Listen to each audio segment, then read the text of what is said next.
C'est-à-dire, ma fan tout. Vous s'abonner. Et Radi TV. Kabina kata YouTube, Radi TV ne masolo. Kala mingi te bo sentir ma gag na ngoza na kati. Voilà, ma pièce na kati. Voilà, ma vrai. L'émission qui TikTok et dans la kati. Voilà, c'est-à-dire, merci na bayanga yo ba soutenir papi makamaki c'est la bango. Mationa, c'est-à-dire Tiona, moi c'est Pembe, Nzuzi, Tiona, moi c'est la Pembe, c'est-à-dire la petite Kenzo, moi si Nagati Yabashi Zalakayo, et c'est-à-dire Judith Ekete, qui tourne ma casse, la botanité, c'est-à-dire Mireille. C'est-à-dire Mireille Mango MM, c'est-à-dire que tout makasi baïwanande basi c'est-à-dire ba o tout banimba kota basi na ngai bayaka baza ba moko na baza esika mona baye ngai sala ngaja MM, c'est-à-dire bon s'abonner massivement Radi TV nde masolo toliani les soso olingi oyeba makambo ya politique, musique, culture, fait de société, topé sport kaka na magazine na bino Radi Top News magazine oyo kopesa bino ba information ya République démocratique du Congo pe ya mokili bana poto bana mokili mobimba olingi ozala informé formé tope kozala diverti magazine ezakaka moko Radi Top News du lundi au samedi à partir de 19h kaka na chaîne moko magazine Radi Top News kaka na chaîne moko Radi TV et pas ya boss Emmanuel Diak avec vos servantes Joël Akati et Nana Matondo Mekiti. Radi TV, pour vous informer. Bana poto bana partout na mondo nazali nesengo makasi ya koyeba ete bozali ebele liboso eba etando ike na bino pona kolanda magazine Radi Top News magazine oyo epesaka bino ba information ya solo to fongola magazine ya pokwa lelo na primature ya République démocratique du Congo pona kolobela tête à tête oyo esalemaki entre premier ministre Sama Lukonde na Ivano. Image et commentaire Chirac Lipasa. Embellier ba primeto lokola cuivre ezali bongo constant na marché mondial et sengeli e contribuer na kotondisa ba kesi ya l'État. Si j'ai mangé yangonde ezalaki na centre ya échange entre premier ministre na CEO ya groupe ya Glossaire. Mokolo ya mardi ezalaki na audience oyo et pesama kibongo na délégation ya 7 grandes firminières na République démocratique du Congo na évolution ya activité na bango. Mais c'est Ivan Klassenberg arasira kibongo Sama Lukonde ke os ya ba prix cuivre pe cobalt et ko bénéficier bongo na peuple congolais. Tang and Mumi, and he was very happy that the operations are. Nous avons rencontré son Excellence Monsieur le Premier ministre pour le mettre au courant de nos activités de KCC et de Mutanda Mining ici en RDC et tout se passe bien. Voyons le cours des prix. Ce n'est pas la première fois que je rencontre le Premier ministre. J'ai eu à le rencontrer quand il était à la tête de la GECAMIN. C'est quelqu'un que j'apprécie bien et qui supporte très bien et qui connaît notre industrie. Donc je suis très contente et heureuse de l'avoir comme Premier ministre. Tobimana primature ya République démocratique du Congo tokende bongo na Tanganyika, plus précisément na Assemblée provinciale pour na kolobela destitution ya Zoé Kabila. Image et commentaire Chirac Lipasa. Assemblée provinciale ya Congo ezali ko sala makambo. Gouverneur ya province ya Tanganyika Zoé Kabila azalaki bongo destitué mokolo ya jeudi sur 25 députés provinciaux, 13 bavota ki bongo d'échéance na ye. Examen ya motion yango e salema ki bongo na absence na ye. Azalaki bongo bloqué na Kinshasa depuis mokolo ebele. organe oyo badeliberaki bazo reproché bongo na affaire ya président honoraire ya République démocratique du Congo na oyo etali mauvaise gestion, manque ya leadership pe lisusu, détournement na manque ya considération envers assemblée provinciale pe ba institution mosusu ya gouvernement central. Joe Kabila azali bongo na 2 jours po aya ko déposer démission na ye pe ya gouvernement na ye. Nanor Kivu tolobela bongo Constant Dima oyo azui bâton de commandement. Image et commentaire Diane Kisola. Ezalaki bongo na 12h15 na air ya Goma ne avion oyo ememaki bongo ba gouverneur militaire ya Sika pe kitaki bongo na aéroport international ya chef-lieu ya province ya Nord Kivu. Sur place ezalaki bongo ba personnalité locale na chef na bango Karlin Zanzu Kasivita ne bayaki bongo ko yamba ba gouverneur ya Sika.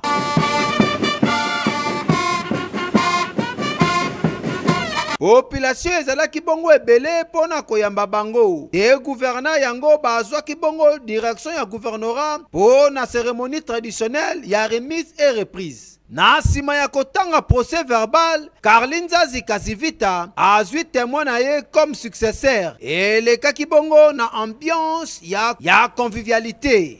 La population, en me voyant, ils comprennent l'intérêt du commandant suprême et que donc je leur demande de collaborer. Je crois que cette population est fatiguée. Fatiguée. Et ça, il faut que les gens comprennent. Donc, je leur demande tout simplement la collaboration. Que la population ne suive pas la voie de sirène. Ne pensez pas que je veux partir dans 1 mois si vous n'avez pas arrêté. Je serai là. Et ça, je vous dis. Et je serai sans état d'âme. Sans état d'âme. Je ne suis pas venu ici pour tuer la population. Je suis venu ici pour leur donner la paix. Rien que la paix. Ya koyeba na ta ya conviction, lieutenant général Constant Dima a invité kibongo population bayeba na ko soutenir misala ya chef de l'état pe ya FARDC pour na ko neutraliser rébellion nyoso oyo ezali bongo ko perturber population ya ngambo oyo. Nouveau gouverneur bazo ko invité bongo ba groupe nyoso ba rebelles locaux pe étrangers ba se rendre pour na ko contribuer na pacification ya partie ya territoire national. Tobi Manor Kivu tokende bongo na Butembo po na kolobela ba mouvement citoyen oyo ba promettre bongo soutien na bango na ba nouvelle autorité provinciale. Image et commentaire Jonathan Tsakala. Awa tozali bongo na Butembo et pa iwapi nomination ya armée na tête ya province et zeli bongo histoire ya rétablissement ya paix na parti ya mboka. Mouvement citoyen bazo promettre bongo soutien na bango na nouvelle autorité provinciale. Mouvement anti-cafistigeant pe lisusu manière oyo médias internationaux bako aborder ba gestion na profil ya ba autorité militaire ya sika oyo bako diriger des provinces yango. Pour na nini ba intérêt belé na question na part ya ba 6 organes ya presse. Interrogation ya banzanga ya sika. Parti porte-parole ya anti-gang ya sika. Kinshasa balobaka. Et l'autre nini ici la terre. C'est ça notre questionnement aujourd'hui. Et pour y parvenir, nous comptons sur ces forces-là, que je viens de les citer. Pour qu'ensemble, que notre population, très longtemps meurtrie, trouve quand même cette denrée rare qui est la paix. Nakasai oriental tolobela bongo basali na nzambe oyo ba solliciter soutien na bango na likambu etali lutte contre insécurité. Image et commentaire Chirac Lipasa. Liboso ya pasteur belé na lopango ya hôtel de ville, maire adjoint azangaki maloba te. Alobi boye. Tapage nocturne oyo ezali bongo cause na ba église pe banganda ezali bongo ko mema insécurité na ville ya Mbujimai. Na yango ba veille nocturne nyonso e ko sale mabongo sans musique. Gabriel Kassona. Sur les tapages nocturnes pour leur dire que maintenant les prières de la nuit ne peuvent pas se faire par instrument.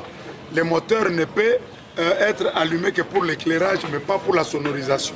Yakoye ba ezali ete ba source non officielle ezali ko annoncer chef de l'état akoya na fin ya mai na Mbujimai. Mais radio a sensibilisaki ba interlocuteur na tina etali insalubrité publique. Pour conscientiser les uns et les autres. Maintenant nous disons que ceux qui sont dans des églises aillent travailler dans des églises. Nous avons évolué, nous avons trouvé que les pasteurs sont des enseignants qui peuvent bien dispenser la matière. Quand ils disent, on peut dire Amen.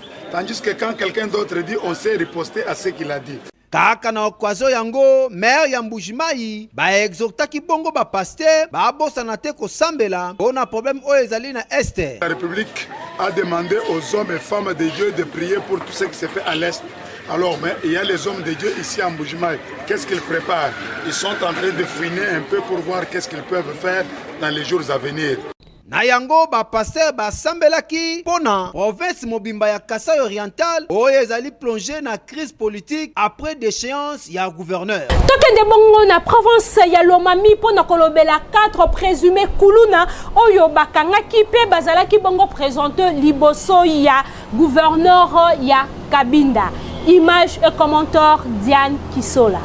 Joseph Kaiser Goya, oyo azali bongo maire de la ville ya Kabinda, a présenté ki bongo na gouverneur ya province 4 présumés voleurs oyo bakangaki na butu ya vendredi le 7 na samedi 8 mai na village ya Kankole. Oyo ezali bongo situé na 15 km ya ville ya Kabinda. Cérémonie yango esalemaki bongo na état-major ya la police nationale congolaise ville ya Kabinda. Na yango, Sylvain Lubamba a félicité bongo ba élément ya police nationale congolaise pona musala basali kaka na occasion yango a instruit bongo ba élément ya sécurité ba déférer liboso ya justice mweneditu. Ba 4 présumés criminels oyo pe mwana mwasi oyo azali na kati na bango. Dans la joie puisque nous sommes en train tous de jouer notre rôle.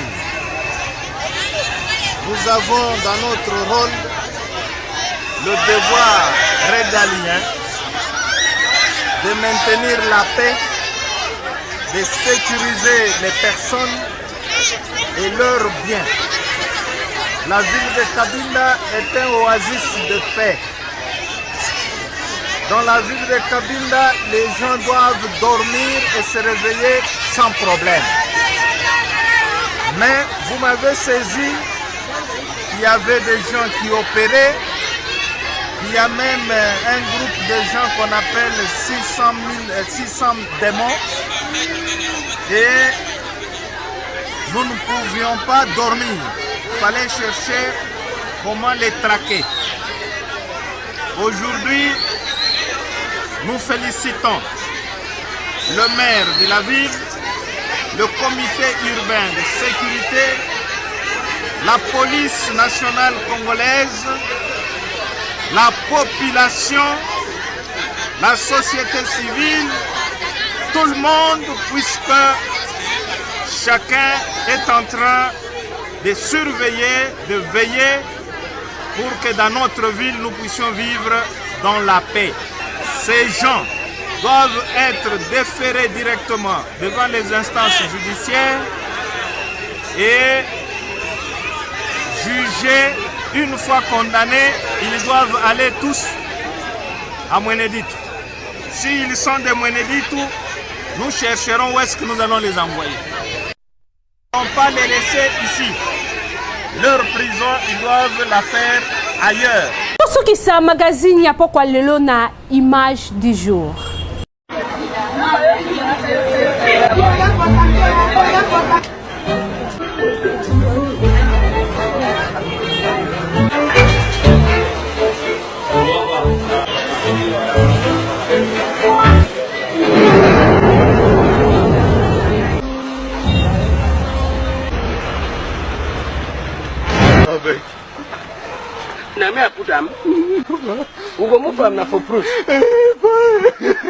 Nzambe tambola na mokili omona makambo ayiba na ye kasi atuo o bakongo balobaka bakamene loboko na saki ebima batala ye soki pa kosenga pardon e soki pe fa futa bamande to akokende koluka bato nyonso ayibaki na journée wana po azongisela bango biloko alapa. Na image du jour oyo ndeto suki si bongo magazine abiso Radi Top News na ebike magazine abiso esepeli si bongo bino ba internaute potozana ponako informer former pe ko divertir bino. Merci na confiance oyo bozo pesa biso pe na ebike magazine ya pokwa lelo esepeli si bongo miroyo mango na ebike place ozali osepeli nzuzi sio na mwasi ya pembe magazine yo et c'est Pélicio vraiment la petite Kenzo petite à quartier mais sans oublier Iguette enquête on a dit que magazine oyo et c'est Pélici bino maman Iguette continue toujours ko enquêter na kati ya magazine Radi Top News na sengi merci na équipe technique oyo accompagné kinga la poko lelo na sima ya caméra ezomi bongo Shurako Lupasa caméraman de Gore yemoko na pointe pe na rédaction na moni bongo Nana Matondo Miekuntima na montage zomi bongo Diane Kisola na Jonathan Tsakala pe na bosanité Justin Okito Barack Obama en tout cas merci na apport na bino na kati ya magazine Radi Top News pe na pesi merci na Yemoko le boss le DG, hein? 3 fois 5, l'incomparable, l'incontournable, en tout cas, merci Mingi, et puis, Nganabino, Tokutani, Lodi. Radi Top News, pour vous servir. Olingi Oyeba Makamboya, politique, musique, culture, fait des sociétés, topé sport. Kaka na magazine na bino Radi Top News. Radi Top News. Magazine oyo kopesa bino ba information ya République démocratique du Congo pe ya mokili. Bana poto, bana mokili mobimba. Olingi ozala informé, formé, topé kozala diverti. Magazine ezakaka moko Radi Top News. Du lundi au samedi à partir ya 19h kaka na chaîne moko. Magazine Radi Top News kaka na chaîne moko Radi TV et pas ya boss Emmanuel Diabo avec vos servantes Joël Akati et Nana Matondo Mekiti. Radi TV pour vous informer.